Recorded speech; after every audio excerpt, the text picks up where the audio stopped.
What is going on, everybody? Welcome back to Phones and Drones. So if you guys missed the news, Apple dropped the new beta for 10.14 for the new iPhone series, and this actually seems to be more of a relevant update that you would not anticipate dropping so soon, but I'm actually really excited about some of these features that are finally live on here and some of the new tools that they've activated in this update. So first things first, here are some of the top changes to 15.4. One of the big ones, that was one of the most requested ones, is actually now going to be in Face ID, and that is the ability to use Face ID with a mask on. You go ahead and activate that. This does take an iPhone 12 or newer to use, but you can now use this with a mask. And what it'll do is actually allow the phone to scan mainly your eyes and facial features in that regard, as you can see here. So it actually states that the iPhone can recognize the unique features around the eye area to authenticate. It's not as secure as it would be without this, but it does give you guys an option to use this if you don't have an Apple Watch or have to worry about that. So definitely a nice addition there. I think that's one of the bigger ones as well.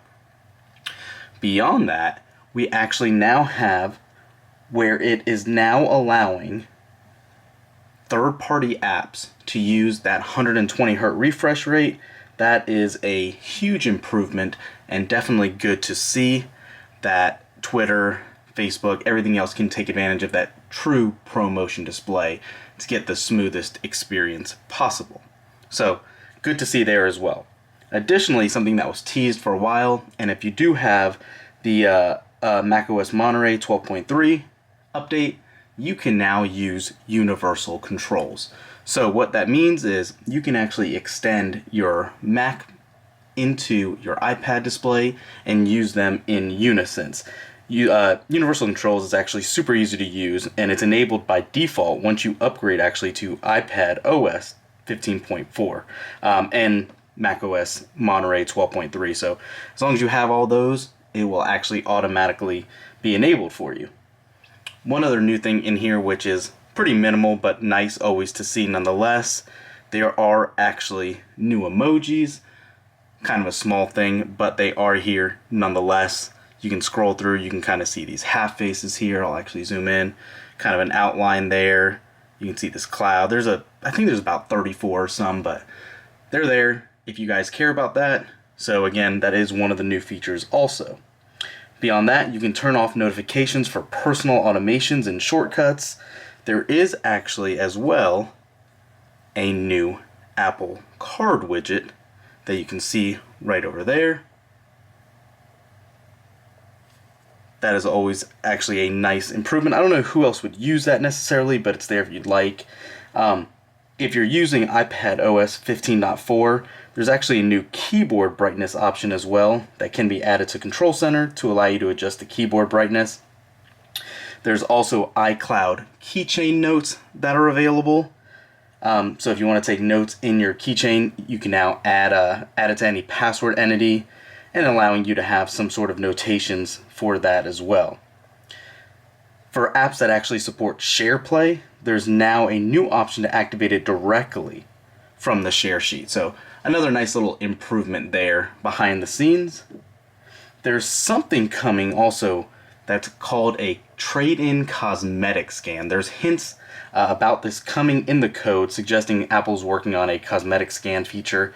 Kind of curious to see how that plays out for trade-ins, but if you're into that sort of thing, it is there as well. There's TV app customizations. There's a passkey website sign-in. There's actually now support for new DualSense adaptive triggers in the feature update for game controllers. You can actually have your vaccination records in the health app, obviously. And that is the majority of these new features for this update. When you actually install it, what's been hit and miss on some of these new betas is the new splash screen. You get that typical hello scrolling across like you do on the new Macs. Don't get concerned over it. Your phone is not wiped out. It is just allowing you to actually reconnect to a Wi-Fi, re-add your Face ID shortcuts. For the mask, it is prompting you right off the bat for that, and then launching you right into your traditional home site. But that's it for now, guys. Those are some of the main changes that we found. What did you guys think about this update? It actually is more surprising how meaningful it was and how feature-rich, I guess you can say it really actually is for an off-cycle point release or a dot release. That's it for now. If you guys found something else, drop it down in the comments. Thanks for watching. We will catch you in the next one. Peace.